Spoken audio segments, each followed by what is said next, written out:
Hi friends, it's me Zaya and you are watching Fire. So today's video is a drink a dish making. അപ്പോൾ കുറേ ദിവസമായി ഞാൻ video ഒക്കെ എടുത്തിട്ട് അപ്പോൾ ഇന്ന് ഞാൻ വന്നിട്ടുള്ളത് ഒരു എയർ ഡൈ ക്ലേ ക്രാഫ്റ്റ് ചെയ്യുന്ന ഒരു വീഡിയോ. കുറച്ച് ക്ലേ ഞാൻ ഇവിടെ എടുത്തിട്ടുണ്ട്, കുറച്ച് ക്ലേ ഞാൻ മാറ്റി വെച്ചിട്ട്. അപ്പോൾ ഇതൊക്കെ ഒന്ന് ഫസ്റ്റ് തന്നെ മിക്സ് ചെയ്തെടുക്കണം. ഇത്രയും കളർ ഞാൻ മേടിച്ച് വെച്ചിട്ടൊന്നും ചെയ്തിട്ടില്ലായിരുന്നു, അതുകൊണ്ട് കുറച്ച് ഹാർഡ് ആയിട്ടുണ്ട്. അപ്പോൾ അതൊക്കെ ഞാൻ ഇപ്പോൾ സ്മൂത്ത് ആക്കി എടുത്തിട്ടുണ്ട്. അപ്പോൾ എങ്ങനത്തെ ഡ്രിങ്ക് ഡിഷാണ് ഞാൻ പറഞ്ഞിട്ടില്ലല്ലോ, ഇത് ഈ ഒരു ടൈപ്പിലുള്ള ഒരു സ്ട്രോബെറി തീമിൽ വരുന്ന ഡ്രിങ്ക് ഡിഷാണ്. അപ്പോൾ ഫ്ലോപ്പായി പോവോ റെഡി ആവോ എന്നൊന്നും അറിയില്ല. Let's make it. പിന്നെ ഞാൻ അതിന് വേണ്ടി ടൂൾസ് ഒക്കെ എടുത്ത് വെച്ചിട്ടുണ്ട്. അപ്പോൾ ഇങ്ങനത്തെ ടൂൾസ് ഒന്നും ഇല്ലാത്തവർ വിഷമിക്കേണ്ട, നമ്മുടെ അടുത്തുള്ള സ്കെയില് പെൻസിൽ അങ്ങനത്തെ സാധനങ്ങളൊക്കെ ഉണ്ടെങ്കിൽ അതെടുത്ത് തന്നാൽ മതി. ഞാൻ പണ്ട് എയർ ക്രാഫ്റ്റ് ചെയ്തിരുന്നത് പെൻസിൽ, സ്കെയില്, സീസേഴ്സ് അങ്ങനത്തെ ഉള്ള സാധനങ്ങളൊക്കെ എടുത്തിട്ട് വന്നിട്ടാണ് ചെയ്തിരുന്നത്. സോറി ഗേസ്, അപ്പോൾ ഇത് ഞാൻ പറഞ്ഞ് വിഷത്തിൽ നിന്ന് തന്നെ മാറിപ്പോയി. അപ്പോൾ ഇതാ പറഞ്ഞ് ഞാൻ സർക്കിൾ ഷേപ്പിലുള്ളത് ഓവൽ ഷേപ്പാക്കി മാറ്റിയിട്ടുണ്ട്. അപ്പോൾ ഇനി നമ്മൾ ചെയ്യേണ്ടത് ആ ഓവൽ ഷേപ്പിലുള്ള ക്ലേ നമ്മൾ ഒരു സ്ട്രോബെറി ഷേപ്പിലുള്ള ക്ലേ ആക്കി മാറ്റിയെടുക്കും. അപ്പോൾ അതിന് വേണ്ടിയിട്ട് ഞാൻ ഒരു പെൻസിൽ എടുത്തിട്ട് അതിൽ സ്ട്രോബെറിൻ്റെ ഷേപ്പിൽ വരച്ചെടുത്തിട്ട് കട്ട് ചെയ്തെടുക്കും. അപ്പോൾ ഇതാ ഞാൻ ഇതാ ഒരു നല്ല സ്ട്രോബെറി ഷേപ്പിൽ കട്ട് ചെയ്തെടുത്തിട്ട് ബാലൻസ് വന്ന പീസസ് നമുക്ക് ലീഫിനും സ്റ്റെമ്പിനും കൂടെ വേണം. അപ്പോൾ ലീഫ് എങ്ങനെ ഉണ്ടാക്കാന്ന് വെച്ചാൽ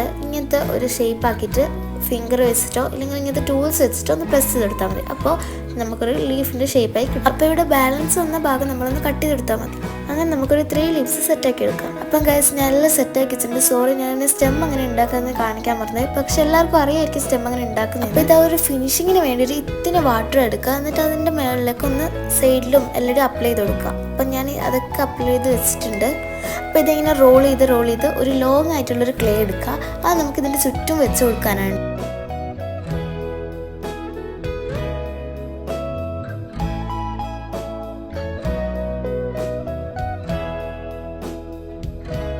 അപ്പോൾ ഇതായി നമ്മൾ എല്ലാ സൈഡിലുകളിലും നമ്മളൊന്ന് പ്രസ് ചെയ്ത് കൊടുക്കണം. ഇപ്പം നമ്മൾ ഒന്ന് ലെവലാക്കാൻ വേണ്ടിയിട്ടാണ് അങ്ങനെ ചെയ്യുന്നത്. അപ്പം ഇനി നമ്മൾ ഒരു ലോങ് ആയിട്ടുള്ള ഒരു തിന്ന് ഒരു ക്ലേ എടുക്കുക, എന്നിട്ട് നമ്മൾ അതിൻ്റെ ഉള്ളിൽ ഫുള്ള് വെച്ച് കൊടുക്കണം കേട്ടോ. അതെന്തിനാന്ന് വെച്ചാൽ നമ്മൾ ഉള്ളിൽ ഇങ്ങനെ സ്പ്രെഡ് ചെയ്ത് കൊടുത്താൽ നമുക്ക് എന്ത് ചെയ്യാം, നല്ല ഫിനിഷിങ്ങോടെ കിട്ടാൻ വേണ്ടിയിട്ട് ഇത്തിരി വെള്ളം കൂട്ടി ആക്കി കൊടുത്താൽ നമുക്ക് നല്ല ഫിനിഷിങ്ങോടെ കിട്ടും. അങ്ങനെ ഇപ്പോൾ ഇത് എല്ലാ സൈഡും ആക്കി എടുക്കുന്നുണ്ട്. അപ്പം നമുക്ക് ആക്കിയിട്ട് കാണാം. അപ്പം ഞാനിത് അതെല്ലാ സൈഡിലും ആക്കിയപ്പോൾ നല്ല ഫിനിഷിങ്ങുള്ള ഒരു ഇത് കിട്ടി. നമുക്കൊന്ന് വിടിയിപ്പിച്ചെടുക്കാൻ വേണ്ടിയിട്ട് ഇങ്ങനത്തെ ഒരു ത്രെഡ് എടുത്തിട്ട് ഇങ്ങനെ താഴോട്ടേക്ക് വലിച്ചാൽ മതി, നല്ല ഈസി ആയിട്ട് കിട്ടും. അപ്പോൾ എനിക്ക് നല്ല ഈസി ആയിട്ട് കിട്ടിയിട്ടുണ്ട്. ബട്ട് ഞാൻ താഴെ ചെയ്തിട്ടില്ലായിരുന്നു. അപ്പോൾ അവിടെയും കൂടെ ഫിനിഷിങ് കൊടുക്കാൻ വേണ്ടി ഇത്തിരി വെള്ളം എടുത്തിട്ട് അതൊന്ന് എല്ലാവരും മിക്സ് ചെയ്ത് ആക്കി കൊടുക്കാം കേട്ടോ. ഇനി നമ്മൾ ആ സ്റ്റെമ്മും ലീവ്സൊക്കെ ഒന്ന് അതിൽ ജോയിൻ ചെയ്ത് കൊടുക്കണം. അതിന് വേണ്ടിയിട്ട് നമ്മൾ നേരത്തെ എടുത്ത ടൂളും ഇത്തിരി വെള്ളം എടുത്തിട്ട് അത് നമ്മൾ നേരത്തെ ചെയ്ത പോലെ തന്നെ അങ്ങ് ആ പ്രസ് തന്നെ അങ്ങ് ചെയ്തെടുത്താൽ മതി.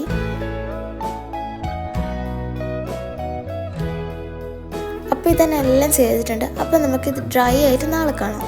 അപ്പോൾ ഗൈസ് 2 ദിവസം കഴിഞ്ഞിട്ട് നോക്കിയപ്പോഴാണ് കണ്ടത് ഇത് പൊട്ടിപ്പോയിട്ടുണ്ടായിരുന്നു, സ്റ്റെമ്മ് പൊട്ടിപ്പോയിട്ടുണ്ടായിരുന്നു. പക്ഷെ 2 ദിവസം കഴിഞ്ഞു കേട്ടോ ഉണങ്ങാൻ. പക്ഷെ എന്നിട്ടും കുറച്ചൊരിതുണ്ട്, ബട്ട് സ്റ്റിൽ ഡ്രൈ ആയിട്ടുണ്ട് കേട്ടോ. അപ്പം ഗൈസ് ഞാൻ ഗ്ലൂ വെച്ചിട്ടൊന്ന് സ്റ്റിക്ക് ചെയ്ത് നോക്കാം. സ്റ്റിക്ക് ആയി പോയിട്ട് ഒന്ന് നിൽക്കുന്ന പോലും അവിടെ ഇല്ല. അപ്പോൾ അവിടെ നിൽക്കും പിന്നെ വീഴും, അവിടെ നിൽക്കും പിന്നെ വീഴും, അങ്ങനെ കളിക്കും. ബാലൻസ് ഒന്ന് കുറച്ച് ക്ലേ ഉണ്ടായിരുന്നു, അപ്പോൾ അത് വെച്ചിട്ടൊന്ന് സ്റ്റിക്ക് ചെയ്ത് നോക്കിയപ്പോൾ അപ്പം അവിടെ വെച്ച് നോക്കുമ്പം കുഴപ്പമില്ല. എന്നാലും റെഡിയായി ചോദിച്ചാൽ റെഡി ആയില്ലേ ചോദിച്ചാൽ റെഡി ആയില്ല. അങ്ങനെ ഞാൻ വിചാരിച്ചു എന്തായാലും കുറച്ച് റെഡി ആയില്ലേ എന്ന് നമുക്ക് എന്തായാലും പെയിൻറ് അടിച്ചെടുക്കാം. അങ്ങനെ ഞാൻ പെയിൻറ് അടിക്കാനുള്ള പെയിൻറ്റും ബ്രഷസൊക്കെ എടുത്ത് സെറ്റാക്കി വെച്ചിട്ടുണ്ട്. അതിന് വേണ്ടിയിട്ടുള്ള റെഡ്, വൈറ്റ്, ഗ്രീൻ, യെല്ലോ അങ്ങനത്തെ എല്ലാ കളേഴ്സും ഞാൻ സെറ്റാക്കി വെച്ചിട്ടുണ്ട്. എൻ്റെ അടുത്ത് ഇങ്ങനെ പെയിൻറ് അടിക്കുന്ന പെയിൻറ് പാലറ്റ് ഇല്ല, അതില്ലായിരുന്നു. അതുകൊണ്ട് ഞാൻ ഒരു ബോക്സ് വെച്ച് അഡ്ജസ്റ്റ് ചെയ്യുന്നതാണ്. അങ്ങനെ എൻ്റെ അടുത്ത് പിങ്ക് കളർ ഇല്ലാത്തതുകൊണ്ട് റെഡ് വൈറ്റ് മിക്സ് ചെയ്തിട്ട് ഈ ഒരു ഷെയ്ഡിൽ വരുന്ന പിങ്ക് ആക്കിയിട്ട് ആ സ്ട്രോബെറി ഉള്ളിൽ അടിച്ചു കൊടുക്കുന്നുണ്ട്. ലീഫിലൊന്നും നിങ്ങൾ ആക്കാൻ പാടില്ല, ബട്ട് എൻ്റെ കൂടെ ആക്കി പോയിട്ടുണ്ടായിരുന്നു. ഇതേപോലെ നിങ്ങൾ ഇതിൻ്റെ സ്റ്റെമ്മിലും ലീഫിലൊക്കെ അടിച്ചു. ഇതാണ് ഞാൻ പെയിൻറ് ചെയ്തപ്പോഴുള്ള ലുക്ക്. ഇതിന് ഡ്രൈ ആയിട്ട് നമുക്ക് കാണാം. Friends, this is the final look. I think it's so beautiful. എനിക്ക് ഭയങ്കര ഇഷ്ടമായി. നിങ്ങൾക്ക് വേണമെങ്കിൽ ഇതിൽ ഇതിന് ഗ്ലൂവോ ഇല്ലെങ്കിൽ വാർണിഷൊക്കെ ആഡ് ചെയ്ത് കൊടുക്കാം. അത് ചെയ്ത നല്ല ഗ്ലൈസ്. പക്ഷെ ഞാൻ ചെയ്യുന്നില്ല, കാരണം എൻ്റെ പെയിൻറ് ചെയ്ത് കഴിഞ്ഞ് ഡ്രൈ ആയപ്പോൾ തന്നെ നല്ല ഗ്ലൈസ് കിട്ടിയിട്ടുണ്ട്. And thank you for watching and subscribe for more videos. Okay, by.